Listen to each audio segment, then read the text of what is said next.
Hi, my name's Ilana King. I'm an entrance exam specialist with a particular focus on the 7+ entrance exams, and I help other educators who want to become 7+ or entrance exam specialists too. Today, I want to show you a technique I use for helping children understand emotion in comprehension. It's one of the trickiest areas for children of this age. And I've got two different games I use. I'm going to show you both of them today. To start off with, I always like to keep sessions really dynamic, really interesting, and away from paper. So the first technique I'm going to show you is actually just used with our bodies. And you've got to become a little dramatic for this. You've got to kind of let your inhibitions go when you're working with children of this age. And I'm not a dramatic person in life in general, and I'm pretty serious, but to work with children of this age successfully, you really do have to let that go and allow that drama to come out. So when we're thinking about emotions, we're often thinking about body language. How do we understand the body language that tells us how someone's feeling? So I like to physically do it. We play a game, okay? Guess the emotion. And we take turns. So we do something with our bodies and the student guesses what emotion we're showing. It can be something really simple. If you've never done this before, go for something really easy like, and see what they say, right? Excited, joyous. It could be any of those, not one right answer, okay? But you could do something a little bit more complex as well. You don't always have to show emotion on your face. It could be on your body. And that folding of the arms, you know, that look on the face can show either you're feeling grumpy or angry about something. And then you turn it around and you let them do it and you guess their emotion as well. The important thing in playing this game is to make sure you're actually talking about how they knew. So if they're guessing your emotion, what is it about your body language? Get them to verbalize it. What is it about what I did that told you that I was feeling that way? And you verbalize it when you're watching them as well. So that's a really quick icebreaker type activity. It's really fun to do. I've got another activity I'm going to show you that I can do with cards. Now, there are so many wonderful free resources out there on the internet.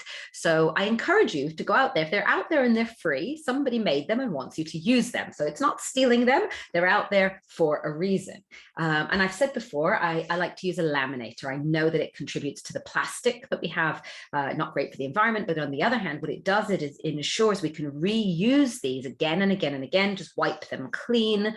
You make them once, you only print them once, and then that's it. I like to keep things in little folders. I've got these, again, plastic, sorry, but the plastic does last longer, little folders, and I'll pop them away inside there when I'm not using them. And what these are is emotion cards. So we've got emotions, feelings written on, well, these are emotions, but they're also personality words. It's a little bit of both in here, written onto some of the cards. So I'll show you some more of those. So we have that emotion: miserable, nervous, excited, lots of ones like that. And then we have like a little situation written onto the card.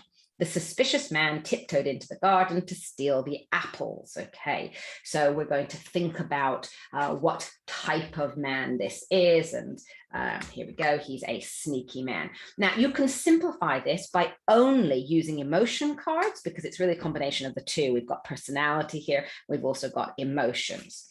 So what I would do, there's too many of them. So what I would do is I would simplify it. So I would lay out, you need a little bit of space on the table here, a few different ones of these situation cards. Okay, so a little bit of matching. Now, this one, unfortunately, what they've done is they've actually color coded it. So the matching answer is the same color, but you could change that. And if I was to go back and remake this, I think I would make it a bit harder by taking away that color matching. But that's how this one was done. So let's just say we're going to put out 4 of these. Okay, so we've got 4 different situations. The lucky brown dog wagged his tail when the bone was given to him.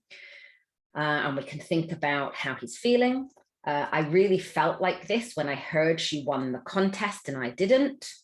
I watched the clock ticking by slowly through math class. And the bear cub ran away from the fierce barking dog. And that's actually more of a personality one, really.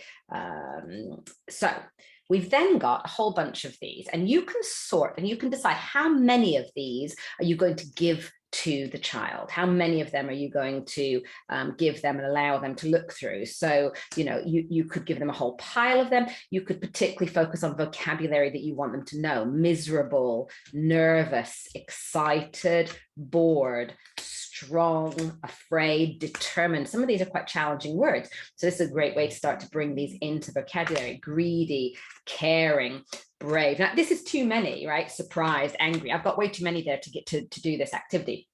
But if I was going to use 4 of these cards, I would probably then use double the number. So maybe 8 of the word cards to match. And you could just lay those 8 cards out, the 4 of the correct ones and obviously 4 of the wrong ones. And in fact, in this case, because they're color matched, I would do 2 of each color, so it's not quite so obvious.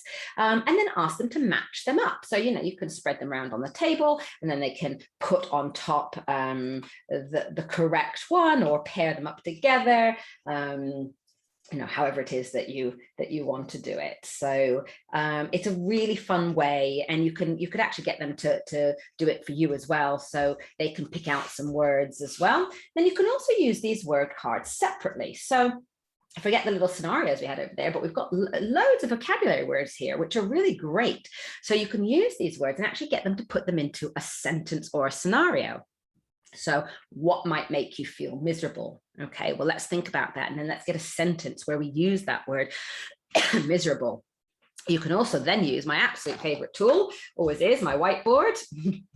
So make a bit of space here. So we could just take one of those words, put it in the middle, there's miserable, and then we can do colors. What's better than colors? And we can do some words coming off it that mean the same: miserable, unhappy. What other words, what synonyms can we think of that mean the same? We can do another color. Sad. We do another color, you know, challenge them to make it as colorful as possible. Upset, etc. So, you know, you can use these cards kind of for more than one purpose.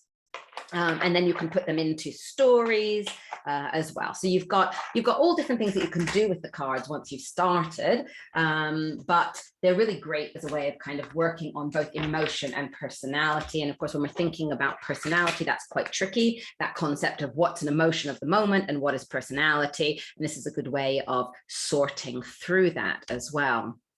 So if you're working on emotions and inference with your students, these are some great ideas that you can take away and use to help them understand and to keep the sessions fun and dynamic.